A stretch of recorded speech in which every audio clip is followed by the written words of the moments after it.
Good morning student. Speed और velocity हम पढ़ चुके, आज हम पढ़ेंगे acceleration.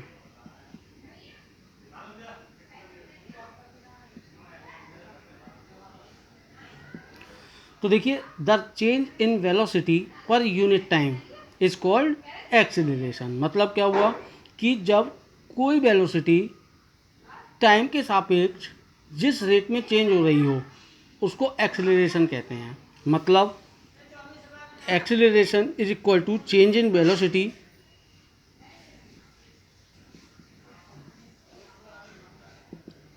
Upon time taken. Means कि जो वेलोसिटी चेंज हो रही होगी पर यूनिट टाइम में उसको कहेंगे हम एक्सेलरेशन। जैसे एक मोटरसाइकिल चलाते हैं हम, एक्सेलरेट किया उसको तो क्या होता है, उसकी स्पीड बढ़ जाती है, मतलब उसकी वेलोसिटी चेंज हुई, क्योंकि वो डायरेक्शन उसकी पता है, हमें स्ट्रेट लाइन में चल रही है बाइक सपोज कीजिए, तो वो क्या कहलाएगी, आपकी वेलोसिटी कहलाई जाएगी। ठीक, तो वेलोसिटी उसकी क्या हुई, चेंज हुई। अभी सपोज कीजिए 5 की नेक्स्ट 1 मिनट में, अगले नेक्स्ट 1 मिनट में उसकी वेलोसिटी 10 हो गई, नेक्स्ट 1 मिनट में उसकी वेलोसिटी 20 हो गई। तो हुआ क्या, जो उसकी वेलोसिटी चेंज हुई वो उसको अगर हम डिवाइड कर दें टाइम, जितने टाइम में वो चेंज हुई उसको हम कहते हैं acceleration. Means the rate of change of velocity of an object with respect to time is called acceleration. ये इसका क्या बन गया, फॉर्मूला। अब इसको हम कैसे डिनोट कर सकते हैं, acceleration is equal to change in velocity का मतलब क्या हुआ, जो लास्ट में वेलोसिटी हुई उसमें से पहली वाली वेलोसिटी माइनस कर दें। Means final velocity minus initial velocity, final velocity upon minus initial velocity upon time taken. अब देखिए, एक्सीलरेशन को हम डिनोट करते हैं स्मॉल ए से, फाइनल वेलोसिटी को हम डिनोट करते हैं वी से, इनिशियल वेलोसिटी को हम डिनोट करते हैं स्मॉल यू से, अपॉन टाइम को टी से। तो जो हमारा फॉर्मूला बना वो बना क्या, small A is equal to V minus U upon T. Means final velocity minus initial velocity upon time taken. अब देखिए एक चीज़ और, कि अगर वेलोसिटी में जो चेंज है वो जीरो है, वेलोसिटी में कोई चेंज नहीं हो रहा है, तो हम क्या बोलेंगे, हम बोलेंगे कि वो ऑब्जेक्ट या वो वस्तु यूनिफॉर्म मोशन में है, मतलब उसकी वेलोसिटी चेंज ही नहीं हो रही है। इसका मतलब क्या हुआ, इसका मतलब ये हुआ कि एक्सेलरेशन यहाँ पर जीरो है। Now we can classify acceleration in 4 part. Number 1 uniform acceleration, number 2 non uniform acceleration, number 3 positive acceleration, number 4 negative acceleration. अब देखिए यूनिफॉर्म एक्सेलरेशन क्या होता है, नॉन यूनिफॉर्म एक्सेलरेशन क्या होता है, पॉजिटिव एंड नेगेटिव एक्सेलरेशन क्या होता है। तो देखिए इसको यूनिफॉर्म एक्सेलरेशन को हम एक एग्जांपल से समझते हैं। सपोज कीजिए कोई एक इंक्लाइन प्लेन है, मतलब इस तरह से कोई एक सतह है, ठीक, यहाँ से कोई वॉल, ये एक सतह है, यहाँ से एक वॉल नीचे को गिरना शुरू हुई, तो वो कुछ टाइम बाद यहाँ आ जाएगी, कुछ टाइम बाद यहाँ आ जाएगी, इस तरह से चलेगी। तो क्या होगा, आप देखें कि इसकी स्पीड इंक्रीज होगी, होगी मतलब इसकी वेलोसिटी चेंज हो रही है।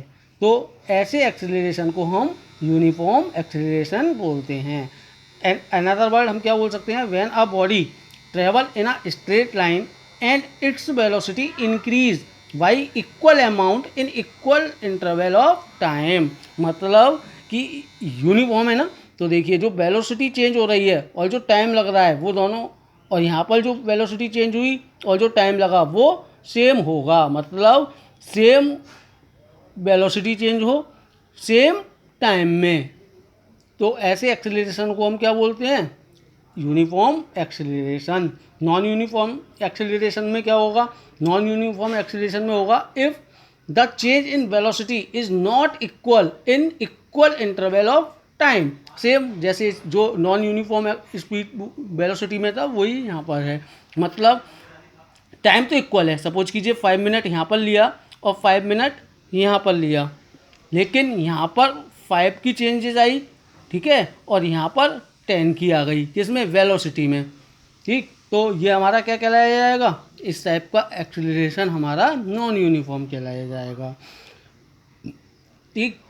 अब देखिए जो नॉन यूनिफॉर्म के एक्सीलरेशन है इसमें हम मान के चलेंगे, सपोज कीजिए एक कार है और वो कार एक क्राउड रोड पर चल रही है, मतलब वहाँ पर काफ़ी सारी गाड़ियाँ हैं या भीड़ है, ठीक। अब वो कार चलेगी तो क्या होगा, उसको हम देखते हैं कि कभी एक्सीलरेशन हमारा ज़्यादा हो जाता है, कभी स्पीड बढ़ जाती है, कभी वेलोसिटी बढ़ जाती है, एक्सीलरेशन तेज़ हो गया, कभी एक्सीलरेशन कम कर देते हैं, तो कभी ज़्यादा कभी कम, तो यूनिफॉर्म नहीं हुआ, है ना। तो ये एग्जाम्पल आपका किसका बन गया, कार का किसी क्राउड एरिया में चलना या रोड पर चलना नॉन यूनिफॉर्म एक्सीलरेशन का एग्जाम्पल होता है।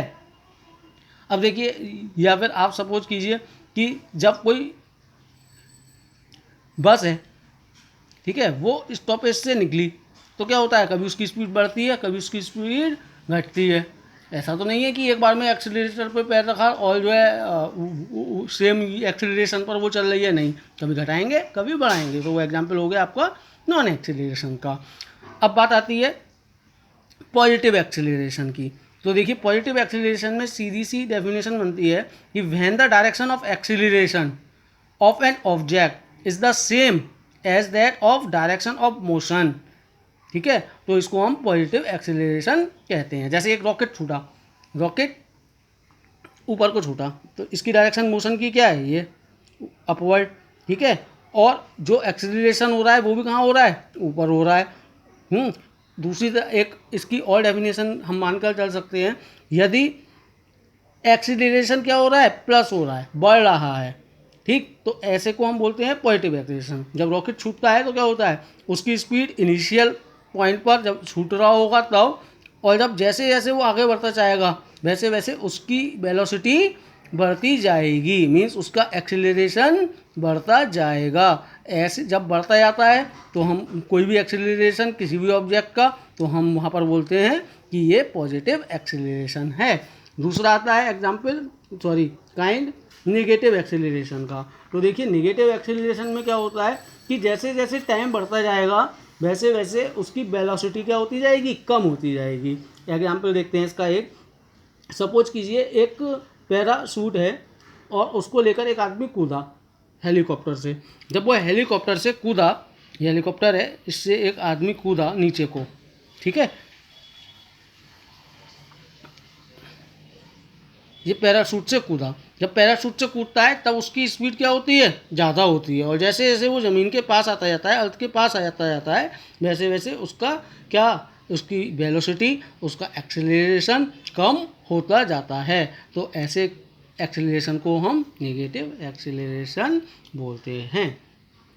अब देखिए यहाँ पर इन सभी कंडीशन में एक्सेलरेशन में हम एक चीज़ मानकर चलते हैं, जो एयर रेजिडेंस है, एयर रेजिडेंस है वो कैसा है हमारा, वो जीरो है।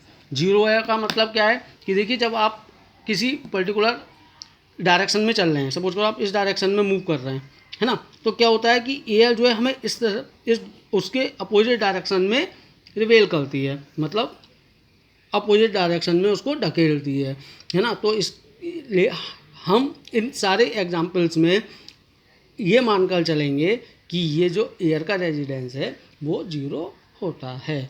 तो आज आपका स्पीड, एक्सेलरेशन, वेलोसिटी तीनों कंप्लीट हो चुके हैं।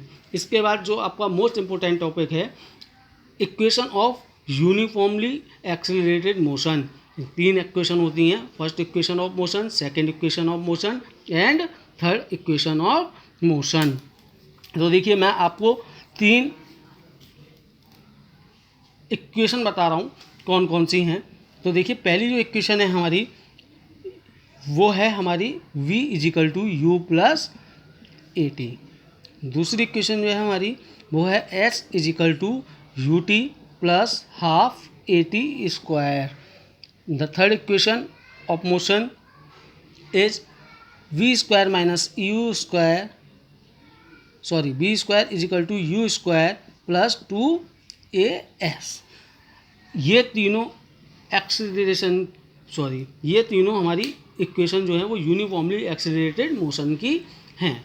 अब हम इन तीनों को ड्राइव करेंगे कि ये इक्वेशन कहाँ से आई, तो इसको हम नेक्स्ट वीडियो में कन्वर्ट करते हैं। Okay bye.